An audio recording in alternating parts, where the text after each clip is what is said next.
कुछ स्टूडेंट्स तो ऐसे होते हैं जो कि एग्जाम से एक दिन पहले पढ़ते हैं या फिर एग्जाम से कुछ दिन पहले पढ़ते हैं और मार्क्स एग्जाम के अंदर बहुत अच्छे ले आते हैं। जबकि कुछ ऐसे भी स्टूडेंट होते हैं जो कि पूरे साल भर पढ़ाई करते हैं बट फिर भी एग्जाम के अंदर अच्छे मार्क्स नहीं लेके आ पाते।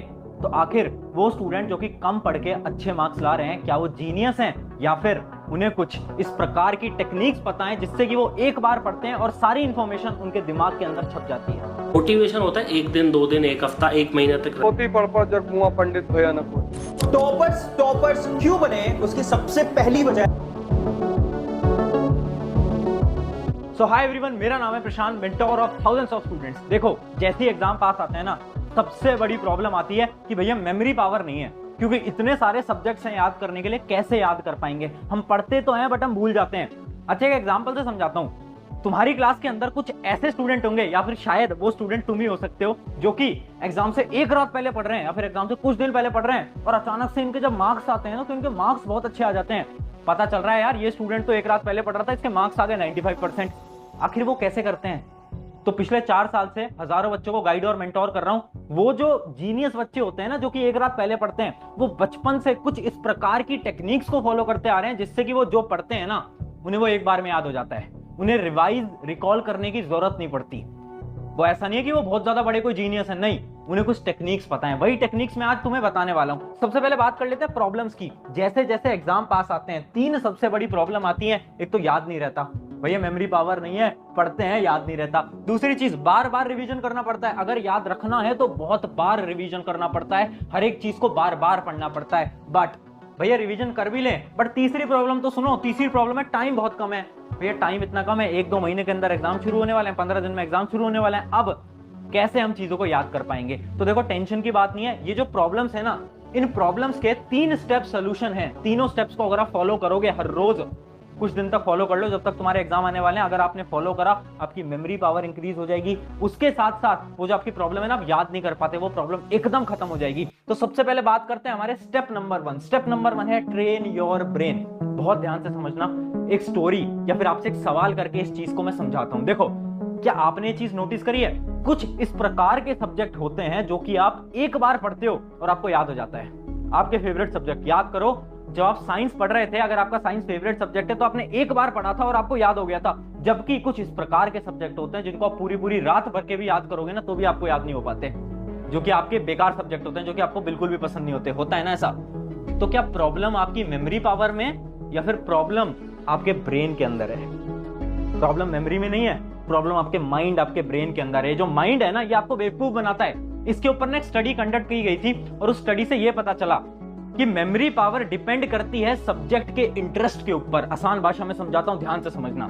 एक सब्जेक्ट जो आपको पसंद है ना, उसको आप बहुत जल्दी याद कर पाओगे, जबकि वो सब्जेक्ट जो आपको बिल्कुल पसंद नहीं है ना, उसको आप 2-3 दिन लगा लो फिर भी आप याद नहीं कर पाओगे। तो इसका सोल्यूशन क्या है? इसका सोल्यूशन है ट्रेन योर ब्रेन। अपने दिमाग को ट्रेन करना पड़ेगा। कैसे?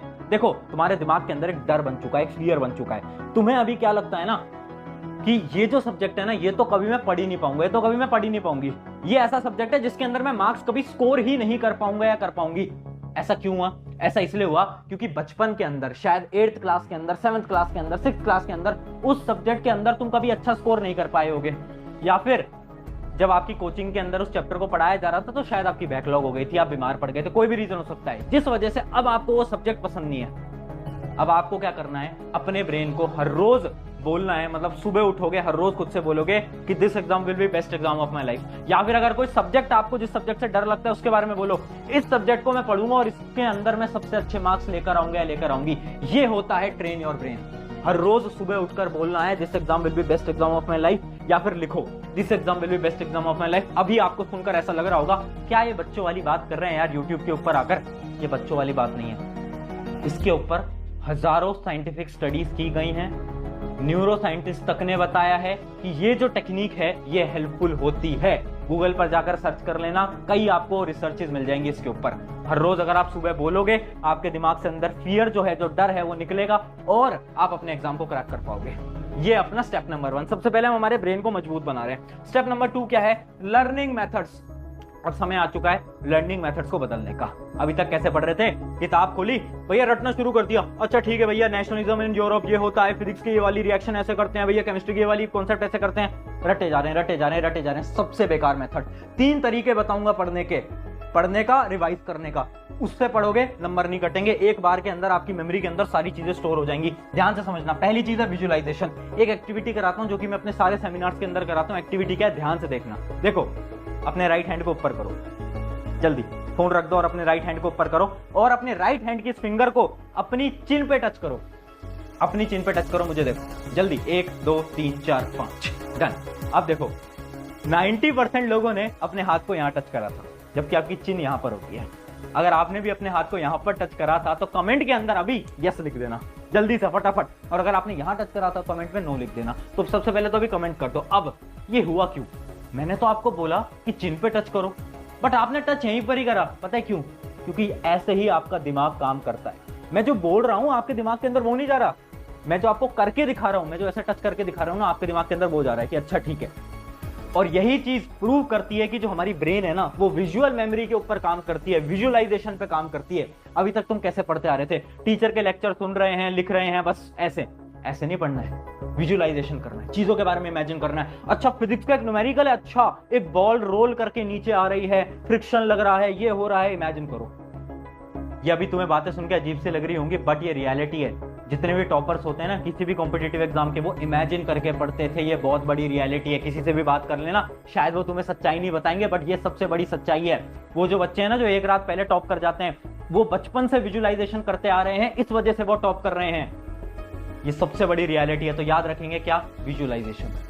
हमें चीजों को इमेजिन करना है। हिस्ट्री जैसे सब्जेक्ट, थ्योरी जैसे सब्जेक्ट में क्या करना है? हमें स्टोरी बनानी है कि ठीक है यार ब्रिटिशर्स आए थे, ब्रिटिशर्स यहाँ आए थे, इसके बाद ये हुआ था, फिर ये हुआ था, फिर ये हुआ था। स्टोरी बनाओ। जितनी ज्यादा स्टोरी बना सकते हो, जितने ज्यादा विजुअलाइजेशन कर सकते हो। केमिस्ट्री के अंदर केमिकल रिएक्शंस का विजुअलाइजेशन करो, जितना कर पाओगे उतना ज्यादा आपके लॉन्ग टर्म मेमोरी के अंदर स्टोर होता जाएगा। ये था हमारा पहली टेक्निक। दूसरी टेक्निक क्या है? Use your senses.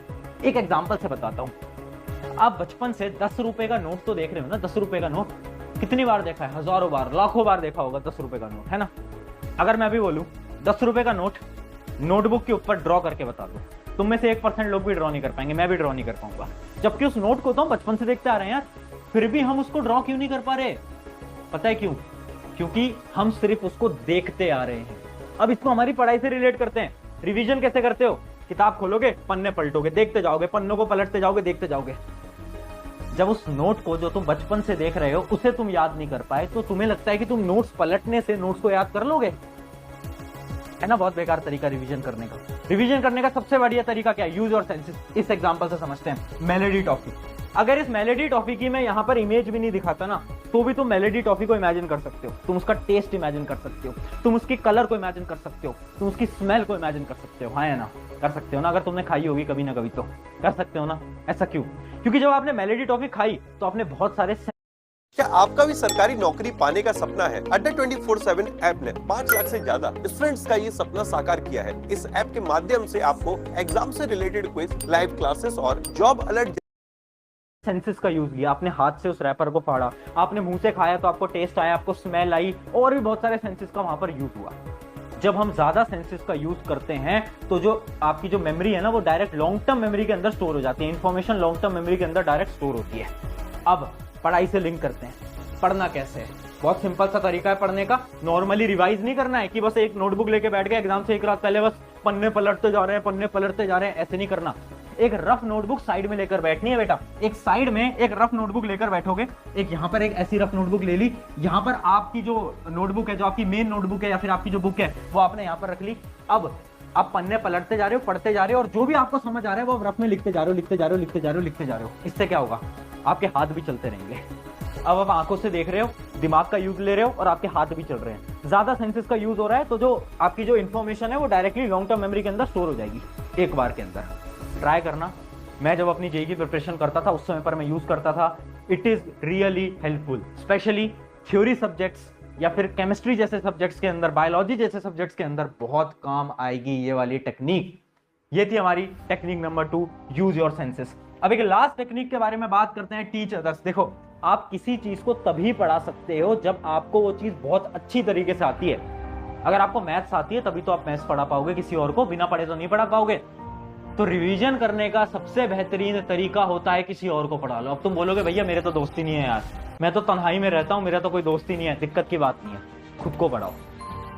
एक कॉन्सेप्ट पढ़ा आपने, एक चैप्टर आपने पढ़ा, बुक को करा बंद, नोट्स को करा बंद। अब अपनी टेबल पे बैठो, या तो खड़े हो जाओ या फिर नीचे घूमते घूमते आपको क्या करना है, खुद को पढ़ाना है। बोलते चलो कि ठीक है आज हमने पढ़ा लाइफ प्रोसेस, लाइफ प्रोसेस के अंदर ये होता है, फिर ये होता है, फिर ये होता है, फिर ये होता है, फिर ये होता है, फिर ये होता है, फिर ये होता है। खुद को पढ़ाओ।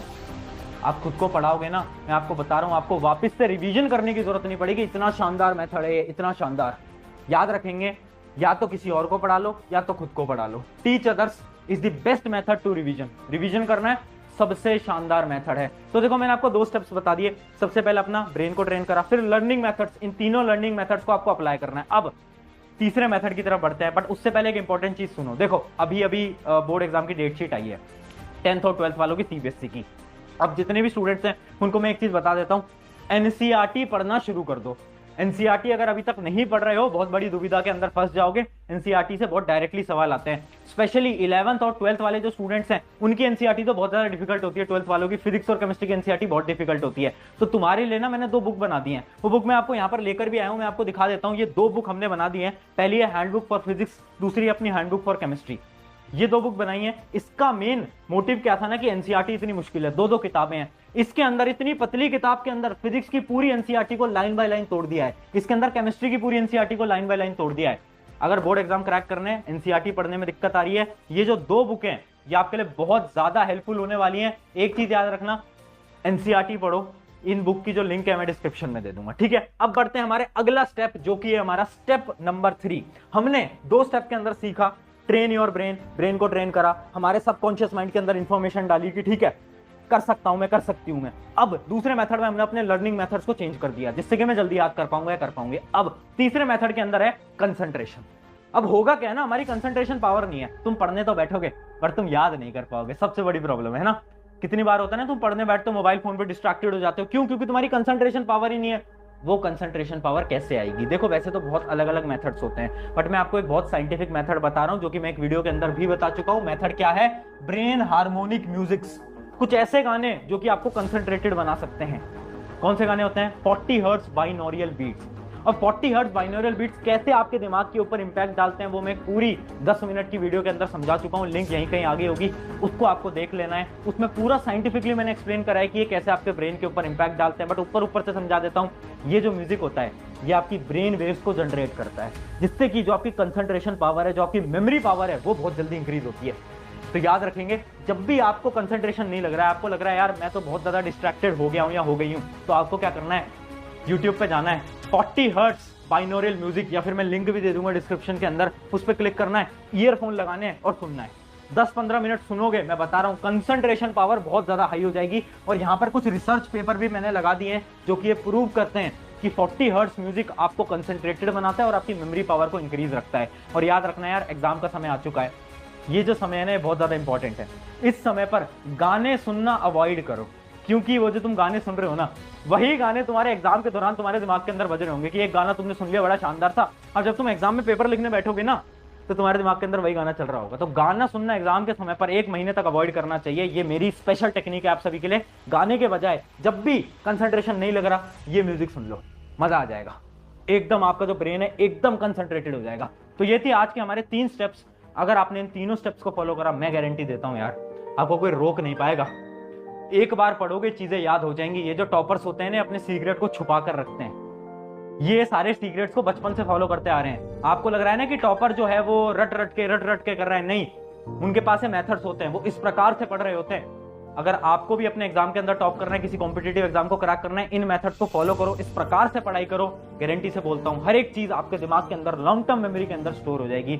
आई होप ये साइंटिफिक वीडियो ने आपकी कुछ ना कुछ मदद करी होगी। अगर करिए तो अपने एक मित्र के साथ जरूर शेयर करना। मैं ये नहीं बोलूंगा इस चैनल को सब्सक्राइब करो, करना है तो कर सकते हो, बट अपने एक दोस्त के साथ वीडियो को जरूर शेयर कर देना। शुक्रिया एवरीवन, मेरा नाम है प्रशांत।